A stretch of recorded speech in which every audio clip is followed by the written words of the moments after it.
میرے نبی پاک صلی اللہ علیہ وسلم مثال دیتے ہیں، فرمایا ایک آدمی صحرا میں جا رہا ہے، صحابہ سے حضور خطاب کر رہے ہیں، فرمایا ایک آدمی صحرا میں جا رہا تھا، اس نے اپنی اونٹنی پہ کھانا پانی پیسے ہر چیز رکھی ہوئی تھی، صحرا تھا بہت بڑا، درمیان صحرا کے گیا تو تھوڑا سا سستانے کے لیے آرام کرنے کے لیے اونٹنی سے نیچے اترا، اب اس نے اونٹنی کی لگام اونٹنی کی نکیل اپنے سرہانے کے نیچے رکھی، ہاتھ کے ساتھ پکڑی اور سو گیا۔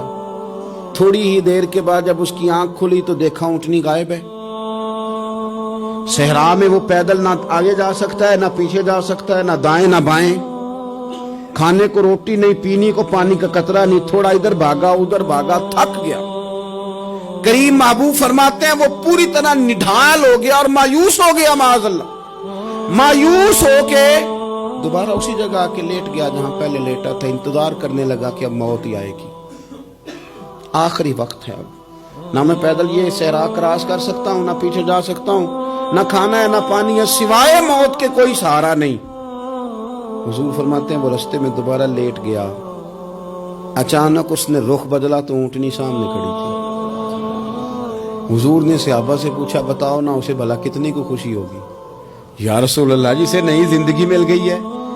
نبی پاک صلی اللہ علیہ وسلم فرمانے لگے اس کی اونٹنی مل گئی، بتاؤ بھلا اسے کتنی خوشی ہوگی؟ یا رسول اللہ وہ تو دوبارہ دنیا میں آ گیا۔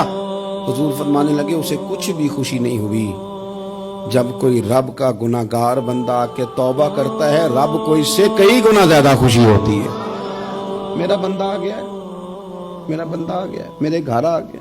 اس نے آنسو بہائے ہیں، اس نے کہا اللہ میں تیرا ہی ہوں، تیرا ہی رزق کھاتا ہوں، تیری ہی زمین پہ رہتا ہوں، تیرے نام سے میری سانسیں چلتی ہیں۔ وہ آ گیا۔ فرمایا اس اونٹنی والے سے زیادہ رب کو خوشی ہوتی ہے جب گناہگار آ کے توبہ کرتے۔ گناہگاروں کے آنسو اس کی بارگاہ میں بڑے مقبول ہیں، لیکن ہم رسم ادا کرتے ہیں، توبہ نہیں کرتے۔